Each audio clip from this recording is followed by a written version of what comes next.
Hi, my name's Andy. I'm an NCAA champion athlete and a high school state champion wrestler at 160 pounds.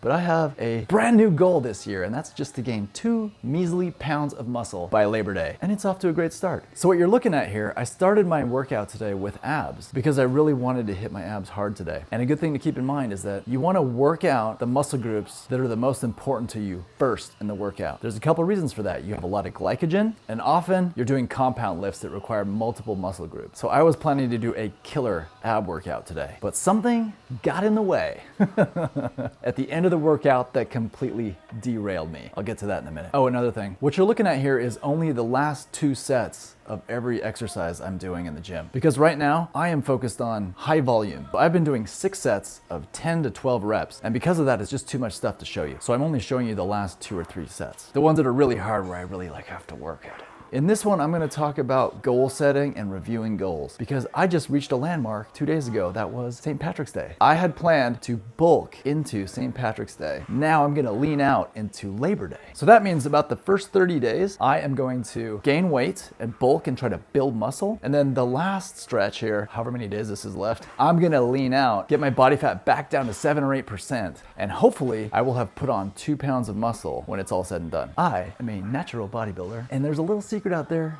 that I don't think it ever gets talked about, is that most of the people you see out on the internet are under the influence of some kind of drug. That's right, our country has a problem with drugs. This thought just occurred to me the other day. It's that we've all been accustomed to seeing the ideal male physique. You know what I'm talking about, the Arnold Schwarzeneggers, the Conan, the Barbarian. I think that was Arnold, right? These huge, ripped guys, giant muscles. They're all using drugs. Chris Bumstead, C-Bum, Mr. Olympia, PEDs. Sam Sulek, he's a nice guy, right? Well, he is, but he's using PEDs. So guys, can't you see that when we look at people online, we are looking at impossible outcomes? They're not possible unless you're using PEDs. And I don't think anyone has ever said that online. Well, I take that back. I'm sure that's been said a lot. You just never come across that information. So it makes you wonder, how hard are some of these guys actually working, and how much of it is actually the drugs? Because I'm an NCAA champion athlete, and I work really hard. And I know that because when I'm in the gym all the time working out hard, and I see some guys who are clearly using PEDs, I never see those guys lifting. It's like, how did you get big? You're in here all the time doing 1 or 2 lifts. Those drugs must really work, man. But they're not for me. The well that I tap into, it's fortitude. I hope to share that with you. Share those skills that I've learned in my life to help you get organic gains and real status, not counterfeit status. So it's really hard for anyone online to stand out in this crowd of drug users. So I'm here to serve as maybe a standard bearer for someone who doesn't use any PEDs, has never used PEDs, and he's 43 years old.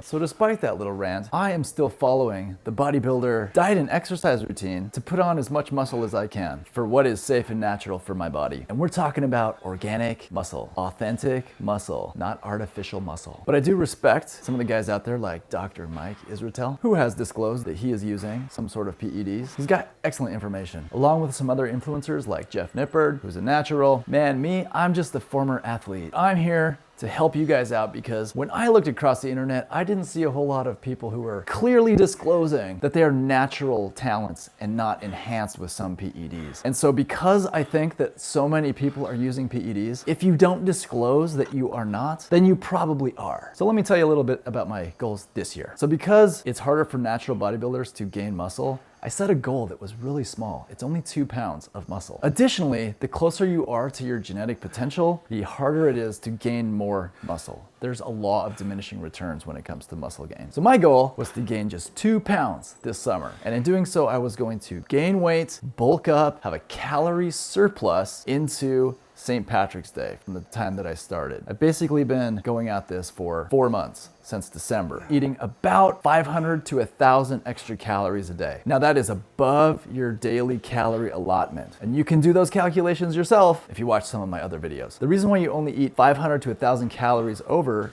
every day is so you don't gain too much body fat, because that just makes it harder to lose the weight when it's time to lean down. So I followed it to a T. On a couple occasions, like on the weekends, I went over like 1,200 calories, 1,400 sometimes. But for the most part, every day it was about 500, 600 calories over. So I just measured my body fat and it is at 14% right now, 13.8. And the leanest I got last year was 8% body fat. So that means I have 5% to lose. But I have another goal. That's to gain 2 pounds of muscle. So we're gonna see what happens here as I go forward. I said in another video that in order to set a goal, you have to be flexible and be able to change the plan along the way. But so far, everything's going to plan. If anything though, I have a feeling I didn't quite gain 2 pounds of muscle.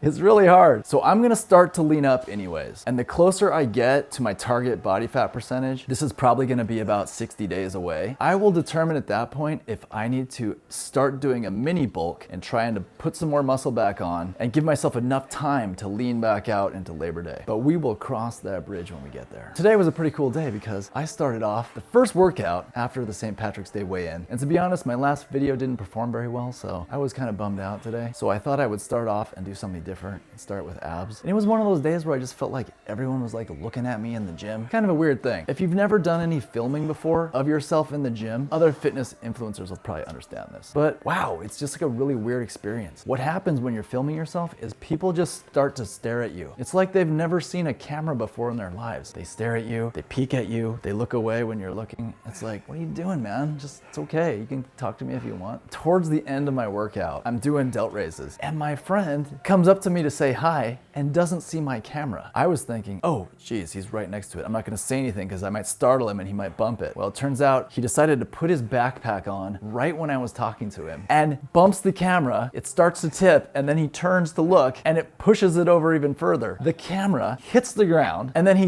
lunges for it and then steps on the tripod and snaps a tripod leg. It was like, wow. And so I picked up the camera and it still works. The lens is great. I can't even see a single mark on the whole camera anywhere. I guess part of it is because our gym floors are made out of rubber. But how about that for a halfway mark into my journey here, into my goal? So then I get home and I do the weigh-in and I look in the mirror and I'm thinking, wow, I do feel like I'm pretty soft, especially around the waist. All of my body fat goes right to my waist and my hips. In fact, my chest only gained 1 millimeter of body fat. That's my chest reading. My abs, they were at 11 millimeters last fall. Now it's at 21. It doubled. And to be honest, I started to feel towards the end of my bulk that I was getting sick of eating so much food. So I am actually looking forward to starting to get lean again. I also can't wait for the social rewards that come with being lean. If you haven't ever experienced this before, it's a thing. Like when I walk into the gym or when I'm just working out, when I'm super lean, people are looking at me and asking questions. Man, what do you do? How do you do that lift? How do you do that lift? Like girls want to take selfies with me, and that's at probably about 8% body fat. But it can start to happen somewhere around 10% body fat. But now that I'm at 14% body fat, all of that stuff goes away. It's like this magical barrier that you cross, and all of a sudden, you're like a star. And it really is, just comes down to body fat. So it's not really about how much muscle you have, it's how much body fat you have. It's a little of both. Wow, I can't wait to get under 10% again to get some of those rewards because I've just been neglected.